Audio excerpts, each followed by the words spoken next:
रूप से पहुंचने की संभावना को साकार कर सकते हैं। 4 दिन का कार्यक्रम है, तो फिर आध्यात्मिक दृष्टि से देखने पर हमारे यहाँ 4-4 का बड़ा सुंदर संयोग बनता है। यद्यपि आप सबको जानकारी है, पर मैं इस ओर संकेत करना चाहता हूं कि हर कार्य के पीछे कुछ न कुछ कारण अवश्य होता है। हम कुछ कर रहे हैं, उसका प्रत्यक्ष कारण हमें पता होता है, पर परोक्ष कारण बहुत विवेकमान और बहुत साधक स्तर के व्यक्तियों को ही अनुभव हो पाता है।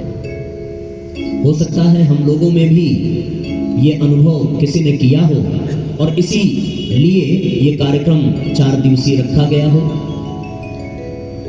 आप इसको इस तरीके से समझें कि हमारे यहाँ युग भी कितने होते हैं? 4 ही होते हैं। सतयुग, त्रेता, द्वापर और कलयुग। 4 युगों के पश्चात हमारे समाज में जो वर्ण व्यवस्था ऋषियों ने बनाई है, वो वर्ण व्यवस्था भी 4 भाग में ही विभाजित की गई है। और वो 4 वर्ण व्यवस्था है ब्राह्मण, क्षत्रिय, शूद्र और वैश्य। बड़ी सरल बात करूंगा, हमने कोई बहुत शास्त्र का अध्ययन किया नहीं है, कोई विशेष ज्ञान है नहीं, और आपके बीच में पला बढ़ा हूँ, आपका ही बच्चा हूँ, तो कोई बहुत अच्छा प्रवचन करता भी नहीं है। कुछ 2-4 किताबें गुरुजी की पढ़ी हैं, उसमें से कुछ छांट करके आपको सुना रहे हैं, जितना हमारी बुद्धि में आ सका। तो इसलिए बहुत क्लिष्ट विषय और बड़े बड़े वेद मंत्रों का उच्चारण अपने से बनेगा नहीं। सार की बात करेंगे। हाँ, इतना विश्वास है कि अगर हमें समझ में आ गया तो आपको तो पक्का ही आ जाएगा, क्योंकि निस्संदेह आपकी पात्रता हमसे अधिक है। तो इस 4 वाली यात्रा को हम आगे बढ़ावें। अपने यहाँ 4 युग हैं, सतयुग, त्रेता, द्वापर, कलयुग। 4 वर्ण हैं, ब्राह्मण, क्षत्रिय, शूद्र, वैश्य। आध्यात्मिक पथ पर 4 ही पुरुषार्थ हैं, धर्म, अर्थ, काम और मोक्ष। 4 पुरुषार्थ के बाद साथियों, महाराज दशरथ के 4 ही पुत्र हैं जो विश्व वंदित हैं। कौन कौन? राम, लक्ष्मण, भरत, शत्रुघ्न। बड़ी विशेष बात यह है कि हमारे भारतीय संस्कृति में 4 धाम हैं। कौन कौन से? विचार करिए। ये 4 धाम बद्रीनाथ, द्वारिका, जगन्नाथपुरी और रामेश्वरम। वेद भी 4 ही हैं, ऋग्वेद, यजुर्वेद, सामवेद, अथर्ववेद। गायत्री मंत्र के भी 4 चरण हैं। पहला चरण है ओम भूर्भुवस्वः, दूसरा तत्सवितुर्वरेण्यम, तीसरा भर्गो देवस्य धीमहि और चौथा धियो यो नः प्रचोदयात्। दिशाएं भी 4 हैं, पूरब, पश्चिम, उत्तर, दक्षिण। पूज्य गुरुदेव ने बताया वाणी भी 4 प्रकार की होती है। वैखरी वाणी, उसके बाद फिर मध्यमा वाणी, पश्यंती वाणी और परावाणी। भगवान विष्णु के 4 भुजाएं, ब्रह्मा जी के 4 मुख, ये 4 का संयोग। और साथियों, भारतीय संस्कृति का 4 आधार, गौ, गंगा, गीता और गायत्री। ये सब 4 के बाद हमारे सृष्टि के प्रारंभ में सर्वप्रथम जो ब्रह्मा जी ने सृष्टि की रचना की, तो 4 ही सनत कुमार बन करके आए। सनक, सनंदन, सनातन और सनत कुमार, वो 4 ही बन करके आए। एक बड़ी विशेष बात, हमारे यहाँ जितने आश्रम हैं, उन आश्रमों को भी 4 भाग में बांटा गया।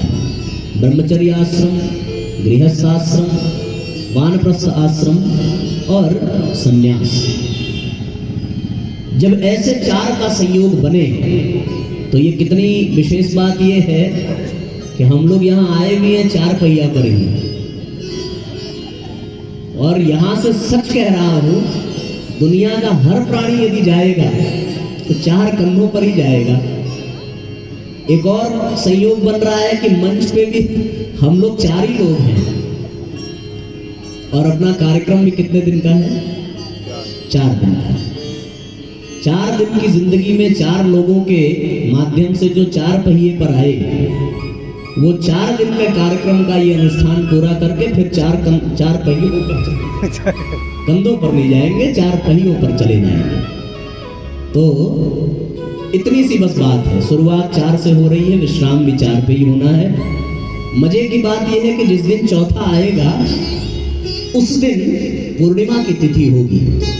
अब प्रयास ये करना है कि शुरुआत कहीं से भी हो रही हो, कार्तिक का महीना है, शुक्ल पक्ष की तिथि है, भगवान के जागरण के पश्चात हम लोग इस अनुष्ठान में प्रवेश कर रहे हैं। तो चौथा दिन आते आते हम लोग अपने जीवन को पूर्णता की ओर ले चलें। इसी भाव से आइए हम सभी अपने राज्य की राजधानी में विराजमान होकर के इस 4 दिवसीय अनुष्ठान का शुभारंभ करें। साथियों, यद्यपि राजा का प्रभाव पूरे देश में होता है, लेकिन उसके अस्थायी निवास की व्यवस्था राजधानी में की जाती है। उसका प्रभाव तो है, यानी यदि राजा राजधानी में है तो इसका अर्थ ये नहीं है कि देश के किसी कोने में उसका प्रभाव कम है, लेकिन उसके निवास होने के कारण, उसकी उपस्थिति होने के कारण प्रत्यक्ष सघन प्रभाव उसका राजधानी में होता है। परमात्मा प्रत्येक कण में विद्यमान है, पर उसकी सघनता का आभास बड़ी सहजता से मंदिरों में तुरंत हो जाता है। आप कहीं और रहें तो परमात्मा का स्मरण भले ना हो, पर यदि किसी मंदिर के रास्ते से आप गुजर रहे हो, अथवा घंटी बजने की आवाज सुनाई पड़े, अथवा शंख बजने की आवाज सुनाई पड़े, तो स्वभावतः मस्तक झुक जाता है और परमात्मा की याद आ जाती है। इसी तरीके से जैसे भगवान सर्वत्र हैं, पर मंदिरों में उनकी व्यवस्था, उनका आभास सरलता से होता है, राजा के प्रभाव को भी सर्वत्र अनुभव किया जा सकता है, पर उसकी सघनता राजधानी में ज्यादा होती है। उसी तरीके से साथियों, विचार सर्वत्र फैले हुए हैं।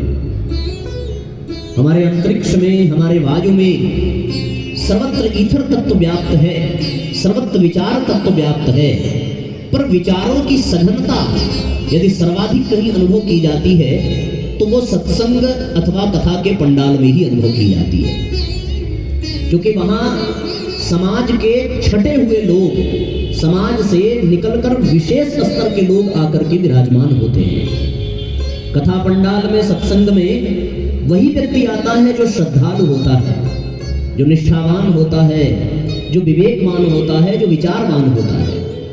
और कथा में, सत्संग में जिन विषयों पर चर्चा होती है, उन विषयों में जो विचार निकल करके आते हैं, उन विचारों के कारण और फिर उस कथा के आयोजन में जो कुछ भी अनुष्ठान, जो कुछ भी साधना हम लोगों से बन पड़ती है, उन सब के कारण एक बड़ा दिव्य वातावरण विनिर्मित हो जाता है। और उस दिव्य वातावरण के प्रभाव से प्रत्येक व्यक्ति विचारवान बन जाता है, विवेकवान बन जाता है, सिद्धांतवादी बन जाता है, आदर्शवादी बन जाता है। संसार में जितने भी प्राणी हैं, उन सब प्राणियों में सबसे विचारवान यदि कोई प्राणी है तो वो है साथियों मनुष्य, जिस योनि में हम और आप विराजमान हैं। मनुष्य से अधिक विचारवान कोई नहीं है, मनुष्य से अधिक विवेकवान कोई नहीं है, मनुष्य से अधिक ज्ञानवान किसी अन्य योनि के प्राणी नहीं है। किसी भी दिशा में दृष्टि को पसार कर देखा जाए तो प्रत्येक दिशा में, प्रत्येक कदम पर मनुष्य की बुद्धि का चमत्कार देखने को मिलता है। जो कुछ भी श्रेष्ठ है वो साथियों केवल और केवल मनुष्य की बुद्धि का परिणाम है।